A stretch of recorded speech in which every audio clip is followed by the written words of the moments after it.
Itu saya lihat banget dalam kasus Jessica. Kenapa? Kasus Jessica tuh saya tahu karena waktu dia nanganin itu, saya juga nanganin perkara di Krim Itu Krisnamukti itu hari terakhir, Pak, datang sendiri ke Kejati, Pak. Untuk Minta P21 karena masih P19 sampai detik terakhir. Jadi kalau saya lihat ya, inilah salah satu bentuk kesewenangan hukum. Kenapa kita bilang itu sebuah kesewenangan hukum? Banyak orang berpikir bahwa sistem hukum kita nggak bagus, banyak yang bilang kayak gitu kan. Tapi sebenarnya bukan sistem hukum yang nggak bagus, Pak. Ya, mereka itu udah tahu hukum seperti apa, tapi mereka tidak melaksanakan yang seharusnya dilaksanakan. Kenapa seperti itu? Jadi bagi orang yang nggak tahu hukum ya, secara singkatnya hukum itu pidana itu ada dua, pidana material sama pidana formil. Pidana material adalah orang salah apa dihukum berapa lama. Kalau formilnya itu adalah tata caranya. Bagaimana dia untuk melakukan pidana tersebut, ya kan? Jadi nggak bisa nih seorang tiba-tiba, kamu bersalah, tangkap. Nggak bisa, penangkapan itu ada tata caranya, ya kan? Nah itulah yang namanya pidana formil. Di dalam kasus Jessica, pidana formil itu sama sekali tidak dilakukan, Pak. Kenapa? Yang dilanggar dalam pidana formil itu banyak sekali. Ya, contoh, ya kan? Kita tahu Jessica itu pertama kali di polisi jalan, polisi itu melakukan lidik dan sidik. Orang aja nggak tahu lidik itu apa. Polisi itu harusnya tahu lidik itu membuat terang sebuah perkara. Jadi perkara yang nggak terang harus dibikin terang dulu, Pak. Kalau udah terang bahwa ini pidana, barulah dia sidik. Sidik itu mencari tahu siapa pelakunya dan alat buktinya. Nggak usah jauh-jauh, Pak. Hakim aja bilang ini nggak ada dua alat bukti. Kalau nggak ada dua alat bukti, berarti lidik sama sidiknya dilakukan nggak? Kagak dilakukan, Pak. Alvin Lim lagi-lagi ungkap suara mengenai kasus kopi sianida yang melibatkan Jessica Wongso sebagai tersangka. Alvin mengatakan, di dalam kasus Jessica Wongso ini, ada kemungkinan besar terjadi kong-kali-kong antara Krisnamurti dengan pihak kejaksaan. Dalam podcast channel YouTube Diskursus.net, Alvin mengatakan kong-kali-kong ini sudah terbiasa bekerja sama. Awalnya, melakukan kerjasama yang baik, sehingga terjalinlah yang namanya hubungan. Akhirnya terjadilah kong-kali-kong, dan itu saya lihat dalam kasus Jessica. Ungkap Alvin Lim, dikutip dari kanal YouTube Diskursus.net. Menurut Alvin, dalam hukum yang sebenarnya, hal yang seperti itu telah melanggar kewenangan, dan telah melanggar aturan hukum yang berlaku. Nah, itu dia, kesewenangan itu, Pak. Jadi harusnya itu polisi mencari dua alat bukti, bukan mencari pengakuan. Yang dilakukan Krisnamukti selama 120 hari menahan si Jessica, agar Jessica itu diancam, ditekan untuk mengaku. Itu yang saya lihat. Karena dia dimasukin ke sel tikus. Padahal KUHAP itu ngomong loh. KUHAP itu bicara, terdakwa, tersangka itu punya hak ingkar. Apa artinya? Berbohong aja dia boleh. Apalagi nggak ngomong, itu boleh. Ya, di Amerika itu ada yang namanya Miranda Law. Miranda Law itu biasa kalau orang-orang ditangkap, biasa polisi ngomong tuh, you have the right to remain silent. Anything you said will go against you in the court of law, gitu kan. If you don't have a lawyer, one will be appointed to you. Artinya apa? Hak-hak dia dibacakan, Pak. Nah, ini haknya Jessica itu tidak diberikan. Itu yang saya lihat. Jadi dari awal itu sudah malfunction di situ. Jadi sudah bukan hukum yang ditegakkan, Pak. Itu saya kasih tahu sekarang ini. Jadi baik itu polisi, jaksa maupun hakim menjadi alat ikut serta dalam apa? Kriminalisasi. Tapi saya nggak bisa bicara waktu itu. Kenapa? Karena saya bukan lawyer Jessica. Saya punya yang namanya kode etik. Jadi kalau lawyer yang udah nanganin, saya nggak bisa bicara, Pak. Itu yang terjadi. Jadi pada Jessica tidak berlaku presumption of innocence ya? Orang udah langsung bilang, udah kamu ngaku aja deh. Berarti kan polisi aja udah bilang gitu, udah kamu ngaku aja deh. Kalau kamu ngaku aja kan berarti dia sudah yakin si Jessica itu bersalah. Padahal yang menentukan salah atau enggak kalau di dalam hukum itu adalah hakim. Dan hakim itu sebenarnya tidak boleh memutuskan. Pasal 183 KUHAP itu bilang, hakim itu memutuskan seseorang bersalah dengan dua alat bukti dan keyakinan hakim. Jadi ada kata dan, Pak. Alat bukti dua dan keyakinan hakim. Bukan dua alat bukti atau keyakinan hakim, itu beda loh. Kalau atau salah satu aja. Jadi hakim yakin nggak ada alat bukti bisa. Ini enggak. Jadi di pidana itu dibilang dan keyakinan hakim dan dua alat bukti. Jadi dua alat bukti ini mutlak harus ada. Dan ini dalam kasus Jessica tidak ada saksi yang melihat dia membunuh, nggak ada.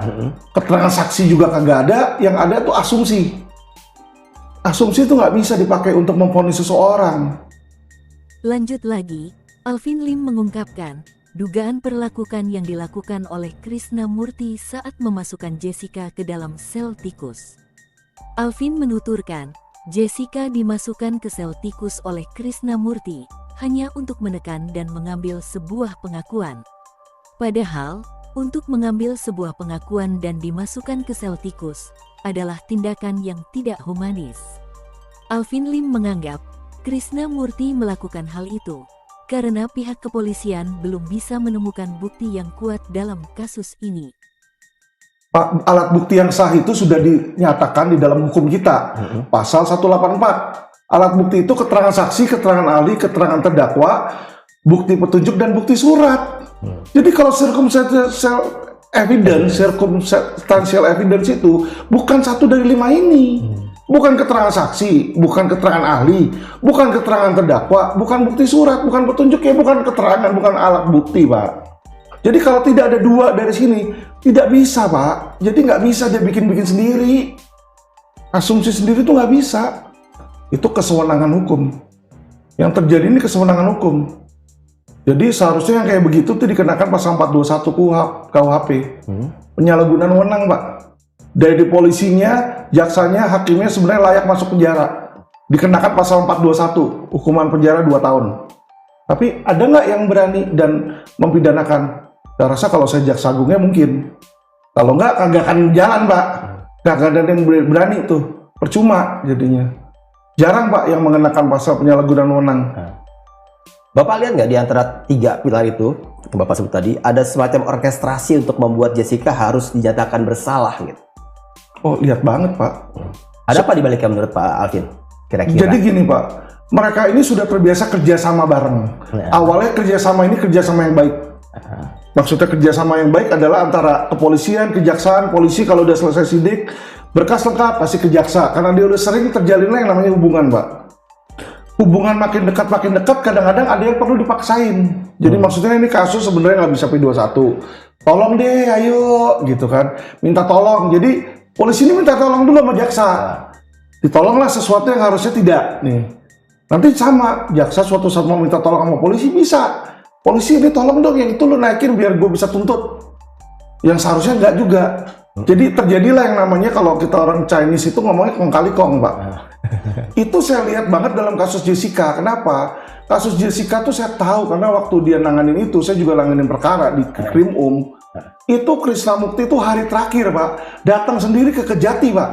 Untuk minta P21 karena masih P19 sampai detik terakhir. bolak-balik itu ya. Nah, detik terakhir baru di P21. Aneh, Pak. Seperti itu. Dan kenapa? Dari tahanan pun saya juga dengar waktu ditahan, si Jessica ditahan, ada satu orang juga bilang sama saya, dia di sel tikus terus. Sel tikus itu cuma orang yang melanggar, Pak, melanggar aturan. Kalau dia ditahan melanggar aturan, misalnya ketika ditahan dia pakai narkoba, bolehlah dimasukin ke sel tikus. Tapi kalau untuk mengambil pengakuan dimasukin sel tikus tuh nggak boleh. Nggak boleh ditekan untuk mendapatkan pengakuan dari seorang tuh nggak boleh. Itu tugas polisi mencari 2 alat bukti di luar pengakuan orang itu. Jadi polisi itu yang harusnya mencari pengakuan. Nah karena dia nggak bisa, dia tekanlah si Jessica terus. Makanya dia bilang, udah kamu ngomong aja biar supaya ini lebih ringan. Kan Jessica ada sempat bicara seperti itu kan. Dan saya yakin yang Jessica ngomong benar. Kenapa? Kalau memang Jessica bersalah, ya kan, dan si Krisnamurti punya alat bukti lain, Pak, nggak perlu ditaruh di sel tikus, biarin aja dong. Ini kenapa dia masih menekan seperti itu? Saya melihat ya, Pak, sorry ya, Mas, saya lihat Mahfud ini lebih mencari ambisi dia sebagai politik dengan menerima orang yang mau memakzulkan atasannya dibanding menjalankan tugas dia sebagai Menko Polhukam menerima masyarakat korban investasi bodong yang makan aja nggak bisa. Iya. Asal selesai ya? Asal selesai. Kalau kagak selesai cuma bilang besok ada 347 triliun tuh, ada mafia di Kementerian Keuangan, ada ini di situ, hukum compang-camping ini begini. Nah, lu ngomong itu lu nggak usah ngomong, orang-orang udah tahu. Lu bersihin lah orang lu menterinya kok. Iya. Kalau dia bilang dia nggak bisa, saya tantang, Pak. Iya. Lu jadiin gue jaksa agung, gue bersihin lu 5 tahun. Berani nggak? Iya. Mau Kapolri pun nanti korupsi, saya tangkap. Hmm. Berani nggak kayak begitu? Kalau mau bersih-bersih sama saya. Pengetahuan umum udah 1000 di segudang nih, tapi hati terhadap masyarakat nol besar. Itu aja yang saya lihat. Siapa yang nol besar? Menko Polhukam lah. Oke, oke. Investasi bodong datang ke kantor dia sudah berpuluh-puluh kali, tidak pernah 1 kali pun diterima. Ini yang mau maksulin presiden dengan senang hati dibuka, diajarin caranya. Iya. Kok punya waktu buat ngajarin gimana cara memaksulkan presiden, Iya. tetapi nggak punya waktu untuk masyarakat. Sama aja muka presiden dia kencingin di depan dia. Perseteruan antara Alvin Lim dengan Mahfud MD rupanya masih berlanjut. Alvin Lim kini kembali memberikan tantangan kepada Menko Polhukam Mahfud MD. Alvin Lim seperti marah besar kepada Mahfud MD karena banyak kasus besar yang tak kunjung selesai. Menurut Alvin, Mahfud MD selama ini kurang tegas dalam penegakan hukum dan hanya sering berteriak saja soal korupsi dan kebobrokan hukum tanpa ada penyelesaian atas kasus tersebut. Jujur ya, Wan, saya juga pengagum berat Pak Mahfud. Ya, ada banyak juga gerakan-gerakan dia dalam reformasi hukum tegas gitu ya. Tapi jujurnya kalau boleh saya objektif, ada beberapa kasus yang mungkin agak berbeda gitu ya. Tidak setajam biasanya gitu ya. Dan Iya. saya pengennya tuh sebenarnya Iya. gimana ya, Pak Mahfud tuh jangan cuma ngomong teriak-teriak, tapi dia beresin gitu loh. Gini, simpelnya Mas Uya. Mas Uya punya pembantu di rumah di apartemen ini. Iya. Rumah Mas Uya kotor nih, banyak tai kucing nih. Iya. Terus pembantu Mas Uya cuma teriak-teriak bilang, rumahnya bau, banyak tainya. Iya. Ya kan? Terus Mas Uya ada di situ, apa Mas Uya tepuk tangan? Nah, Enggak lah. saya melihat Iya. Mahfud itu adalah pembantu. Dia menteri, itu pembantu dari negara, pemerintah. Presiden juga. Dia melihat rumah dia, penegakan hukumnya kotor. Dia Oke. teriak-teriak, itu kotor, itu bau, itu banyak sampah, banyak tai, banyak oknum. Tapi Kok lu kagak bersihin?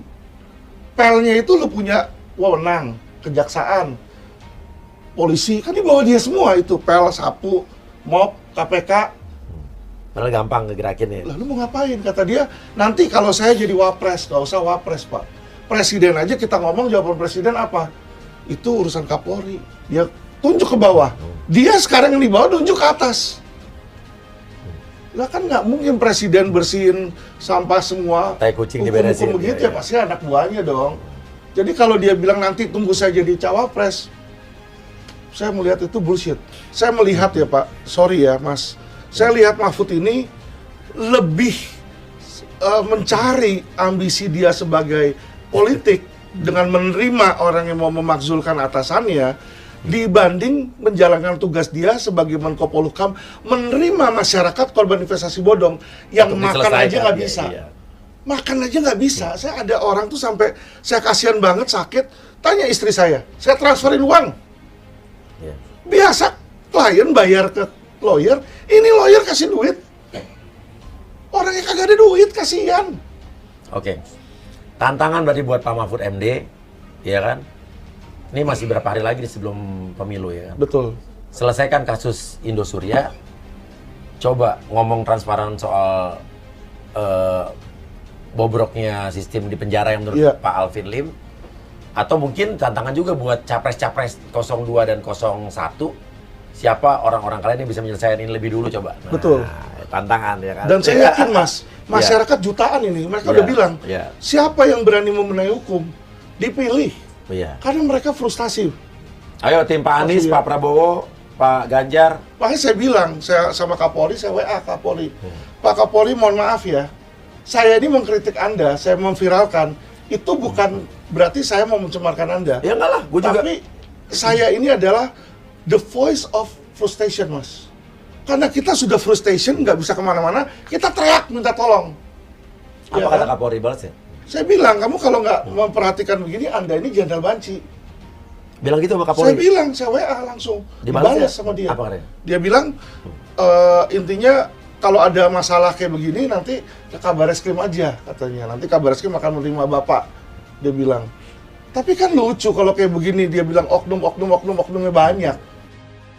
Pengacara Alvin Lim juga terus mendesak Menko Polhukam Mahfud MD untuk segera menyelesaikan kasus investasi bodong Wana Arta. Sebagaimana diketahui, hingga saat ini, korban Wana Arta belum mendapatkan solusi terkait nasib mereka yang jadi korban penipuan. Bahkan, tersangka utama dalam kasus ini Evelina F. Pietruska, statusnya masih DPO lantaran kabur ke luar negeri. Oke. Dan ada lagi nih, Alvin Lim singgung janji Mahfud MD. Dari kasus Wana Arta, ada jiwa masyarakat Indonesia melayang saat Bapak sibuk jadi cawapres. Jadi Iya. kemarin ini Wana Arta ada yang datang Pak ke Iya. kantor kami. Kita bilang, sorry ya, mohon maaf, kita punya yang namanya kode etik. Jessica pun orang-orang pada minta saya bantu, saya bilang udah ada Oto, kita punya kode etik, nggak boleh ikut campur. Ya, saya bilang sama mereka, kamu sudah ada OCK Ligis. Iya. Saya nggak mau mengikut campur, udah ada Benny Wulur, saya bilang kan. Saya nggak mau, mereka itu kolega saya. Pak, tolong Pak, nggak gerak begini. Apa yang saya bisa tolong yang tidak melanggar etika? Tolong bantu viralin, bantu ngomong aja. Ya sudah, saya bantu ngomong aja, toh mengingatkan, mengatensi gitu. Jadi istilahnya sebagai influencer, Iya. bukan sebagai advokat mendampingi mereka di pengadilan. Dan di sana dikasih lihat kepada kami ada satu orang yang sudah pernah ketemu sama Mahfud, ada videonya. Iya, uangnya itu gede, Pak. 15 triliun, Pak. Sudah dilaporkan kemana? Sudah, Pak. Sudah Di dibaresin. OJK malah difasilitasi, Pak, di OJK. Pak. OJK melakukan komunikasi. Iya, Pak. Di OJK difasilitasi malah. Sekarang mereka lari difasilitasi 15 triliun, Iya. Pak. Mereka, Pak. Tanggal 10 Desember Sekarang tim likuidasinya. mereka berkomunikasi dengan tersangka. Halo. Coba bayangin, Pak. Enggak, ini sudah mau keluar, sudah di pintu masuk tadi. Kamu Belum, di mana? Pak. Pak, bisa dibantu, Pak. Saya di gate di depan. Saya di Belum, pintu Pak. masuk tadi. Enggak, di belakangnya. Ini saya masih di anu. Lagi Sinsia tuh 2 tahun yang lalu dia ketemu Mahfud lagi telepon. Abis itu bilang, Pak, ini gini. Dia dengar gitu, terus telepon lagi si Mahfudnya di situ kan. Abis itu orang itu berapa tahun nggak beres nih Wana Arta. Terakhir kali sidang mati serangan jantung. Iya, aku Kasihan. dikasih videonya tuh. Dan orang yang serangan jantung itu pada saat podcast di saya dia datang di sini. Nah, kasihan Pak itu. Iya. Jadi orang itu sudah berteriak kemana-mana mencari keadilan di Iya. negara ini, di Wakanda ini nggak ketemu. Nggak ketemu. Iya. Jadi saya melihat seperti itu saya kasihan. Makanya saya bilang, Pak Mahfud, kalau kamu orang-orang jelekin saya bilang saya hanya membantu, lawyer kan dibilang hanya membantu yang bayar. Saya bilang ini Wana Arta 1 sen pun gua kagak dapat. Mereka kalau dapat duit pun saya nggak dapat. Saya bilang bukan klien saya, tapi saya bantu demi kemanusiaan.